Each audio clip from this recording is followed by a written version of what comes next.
Hi అండి. మనం ఈరోజు ఇడ్లీ, దోశ, గుంత పొంగనాలు, మనకి ఎన్ని వెరైటీలు మనం దోశ పిండితో చేయాలో అన్ని వెరైటీలు చేసుకోవచ్చు. ఈ పిండితోటి పునుగులు ఇలాంటివి, ఉత్తప్ప, ఇలా ఎన్నైనా ఈ బ్యాటర్తో చేసుకోవచ్చు. ఈ పిండిని ఎలా రెడీ చేసేది చూపిస్తాను. మెత్తటి ఇడ్లీ కానీ ఎలా వస్తుందో చూపిస్తాను. చాలా మెత్తగా వస్తాయి ఇడ్లీ, చాలా బాగుంటాయి.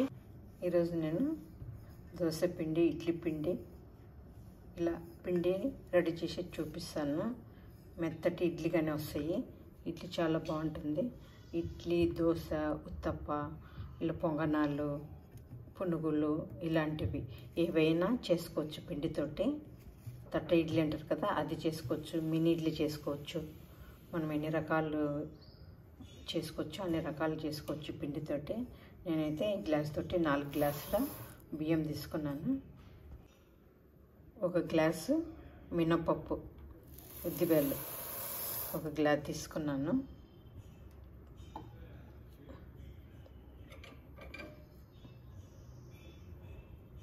ఒక అర్ధం టేబుల్ స్పూన్ మెంతులు వేసుకుంటున్నాను. ఇవి బాగా మనము 3-4 సార్లు బియ్యం కడిగేసి నానబెట్టుకోవాలి. నేనైతే మధ్యాహ్నము 11:30 నుంచి 12 గంటల లోపు నానబెడతాను. కొంతమంది టైం లేదంటే గిన ఒక 5 అవర్స్ అయినా నానబెట్టుకోవచ్చు. నేనైతే 11:30 లేదా 12 గంటలకు నానబెడతాను. బాగా 3-4 సార్లు కడుక్కుందాం.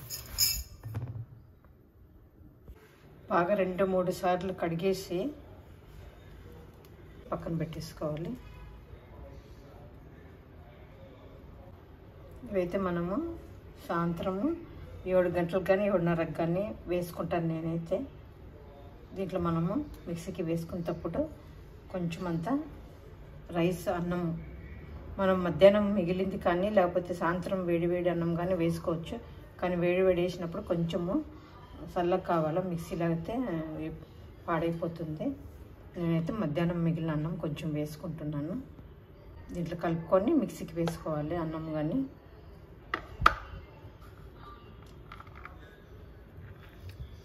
ఇలా కలిపేసుకోవాలి.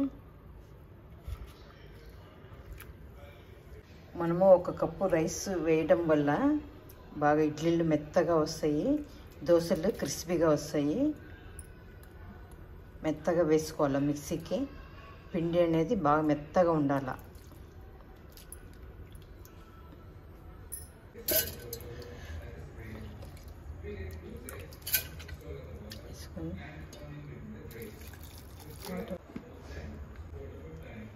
ఇలా వచ్చేలాగా వేసుకోవాలి మెత్తగా.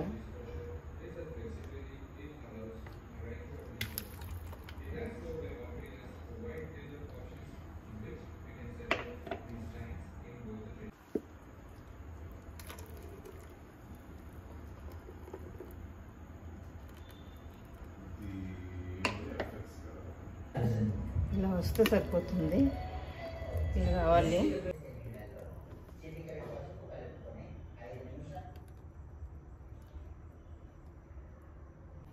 ఇలా వేసుకున్న తర్వాత మనము రాత్రంతా ఉంచేసుకోవాలి. రాత్రంతా పెడితే ఇలా వచ్చింది. ఇలా వచ్చింది బ్యాటరు, పిండి. ఇలా మనము ఫ్రిడ్జ్లో స్టోరేజ్ చేయాలంటే గిన ఇట్లా సోడా, ఉప్పు వేయకూడదు. మనకి ఎంత క్వాంటిటీ కావాలో అంత తీసుకొని సోడా, ఉప్పు వేసుకొని మిగతాదంతా ఫ్రిడ్జ్లో స్టోరేజ్ చేసుకోవచ్చు. మనము సోడా, ఉప్పు వేసినామనుకో కొంచెం పులిసినట్టు స్మెల్ వస్తుంది. అందుకనే ఫ్రిడ్జ్లో స్టోరేజ్ చేసేటప్పుడు సోడా, ఉప్పు వేయకూడదు. మనం అలాగే స్టోరేజ్ చేయాలా. ఎన్ని రోజులైనా కానీ అట్లే ఉంటుంది మన పిండి, ఫ్రిడ్జ్లో ఏం కాదు. నేను ఇప్పుడు ఈ పిండితోటి మెత్తటి ఇడ్లీ ఎలా వస్తాయో చూపిస్తాను. నేనైతే ఇలా బాక్స్లో తీసి పెట్టుకున్నాను. ఇది స్టోరేజ్ చేసుకుంటాను ఫ్రిడ్జ్లో. దీంట్లో సోడా, తగినంత ఉప్పు వేసుకొని సోడా ఉప్పు వేసుకున్న తర్వాత బాగా కలిపేసుకొని ఇడ్లీ వేసుకోవాలి. ఇడ్లీ ఎలా వస్తాయో చూపిస్తాను. ఇలా బాక్స్లో కానీ మనకి ఎట్లా వీలైతే అట్లా ఫ్రిడ్జ్లో పెట్టేసుకోవచ్చు. ఒక 4-5 days 6 days మనకి ఎప్పుడు కావాలంటే అప్పుడు వేసుకోవచ్చు. పిండి ఏం కాదు, చాలా బాగుంటుంది. నేను ప్రతిసారి ఇలానే వేసుకుంటాను, ఈజీగా అయిపోతుంది. కొంచెం మనం ఇడ్లీ పాత్రలకు కొంచెం ఆయిల్ అప్లై చేద్దాము.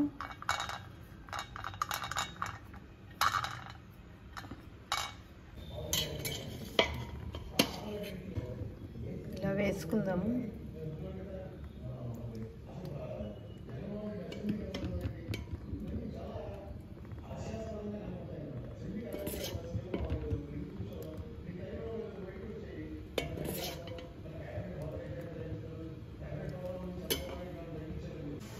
ఇలా వేసుకొని ఒక 10 నిమిషాలు పెట్టేసుకోవాలి. ఒక 10 నిమిషాలు ఉడికించుకోవాలి.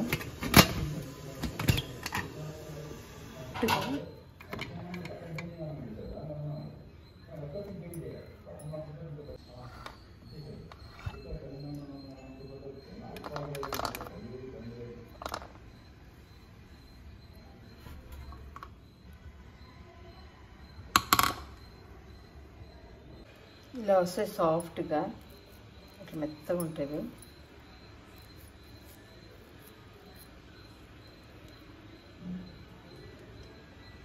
మా ఇడ్లీ రెడీ అయినవి. మెత్తటి ఇడ్లీ చూసాం కదా, మరి దోశ వేసి చూపిస్తాను ఎలా వచ్చేది. దోశ పెంకు పెట్టుకున్నాము. కొంచెం వాటర్ వేసుకోవాలి.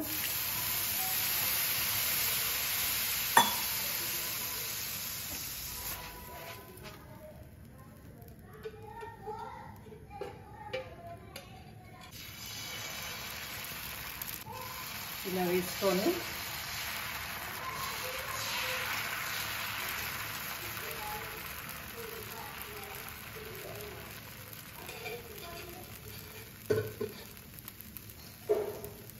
ఆయిల్ వేసుకోవాలి.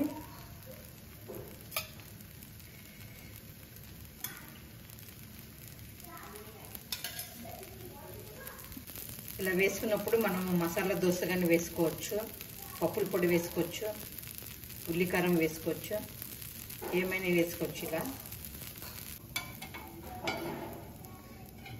తిప్పి వేసుకోవాలి. చూడండి కలర్ ఎట్లా వచ్చింది. సేమ్ మన హోటల్ లాగా కలర్ వస్తుంది దోశ.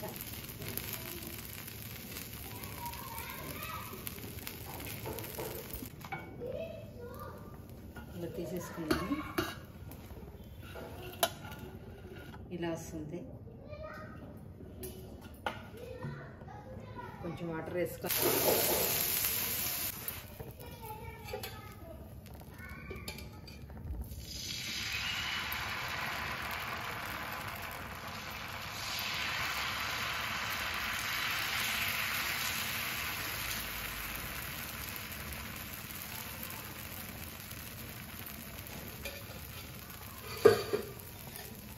పైన ఆయిల్ వేసుకోండి. ఆయిల్ వేసుకోవాలి. ఇలా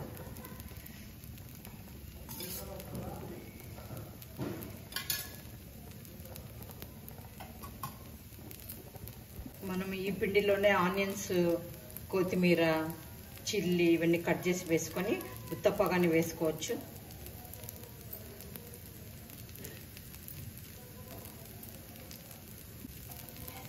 తిప్పి వేసుకుందాము. మీకు అట్లే కావాలంటే ఇట్లనే మడతేసుకోవచ్చు, కానీ నేనైతే కొంచెం తిప్పేస్తాను.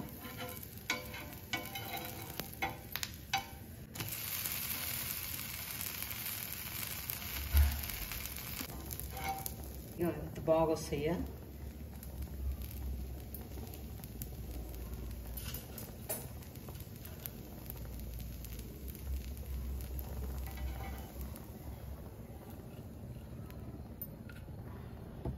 ఇలా వస్తాయి.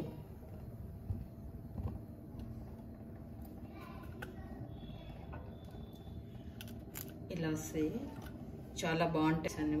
ఊరికే దోశగా ఎట్లా వస్తాయని చూపించాను.